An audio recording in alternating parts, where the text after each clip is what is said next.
Imagine a 4-year-old child standing alone in the heart of a dense German forest. The sky is a bruised gray, and a steady, cold drizzle is soaking into the mossy ground. In the child's hand is a small, sharp, fixed-blade knife. He is focused, carefully whittling a piece of wood, his fingers dangerously close to the steel. There is no parent hovering over him, no one shouting, "Be careful!" and no one rushing to intervene. To a British or American observer, this scene looks like a crisis. We would call it negligence. We might even call the authorities. But in Germany, this isn't a crisis. It's a classroom. Why is it that the most advanced economy in Europe purposefully lets its children play with fire, handle knives, and walk to school alone? Are we protecting our children in the West, or are we accidentally handicapping their future? Before we decode the biological mystery of Selbstständigkeit, I have a question for you.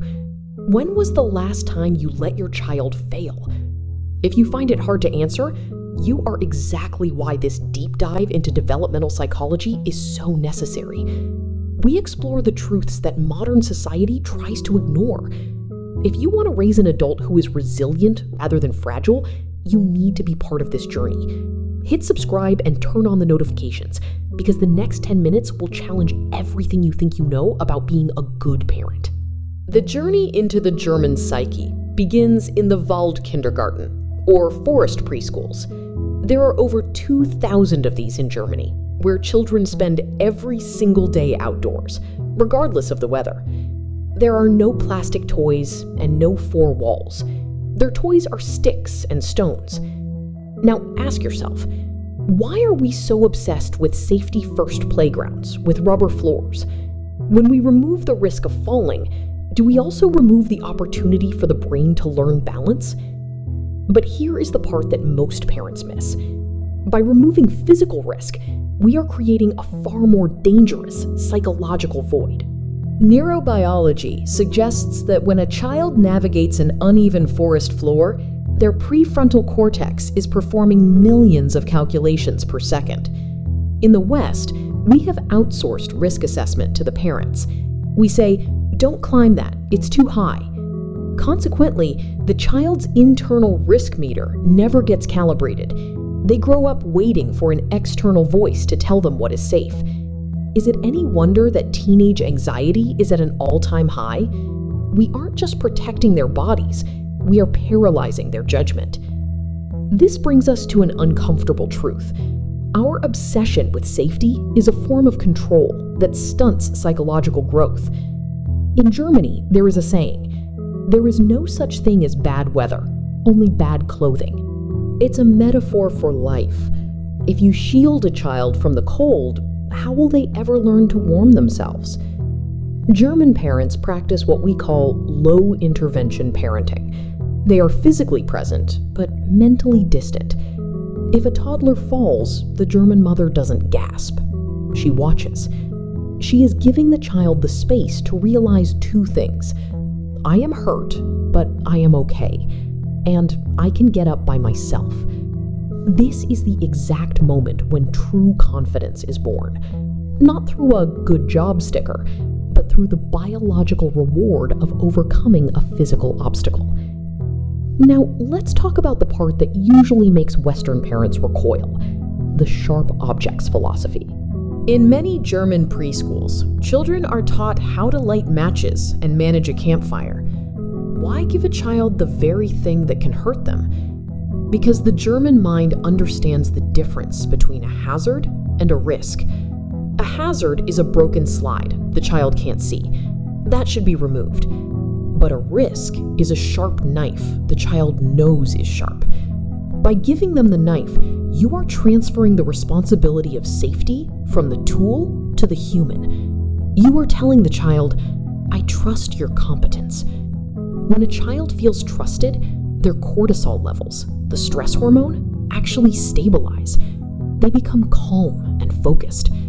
They treat the tool with respect because they've been given the dignity of being treated like a capable human being. If this perspective is shifting the way you see your own parenting, leave a comment below with the word trust. Tell me about a time you stepped back and let your child handle a risk.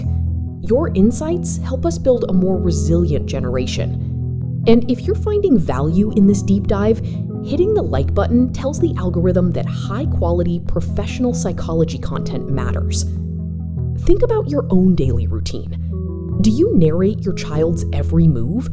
Watch out, don't touch, be careful. This constant narration creates what psychologists call a feedback loop of anxiety.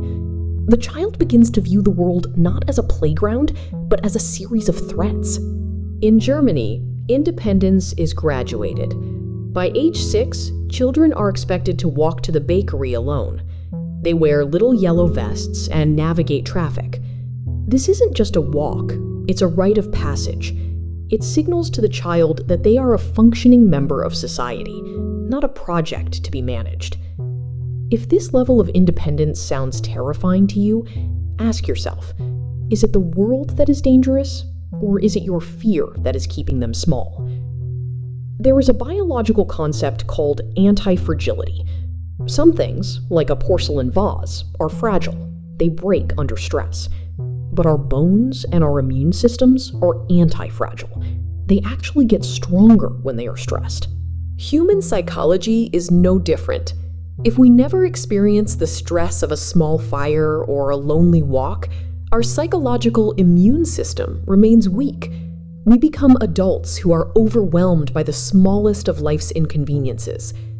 Germany is essentially an anti-fragile factory.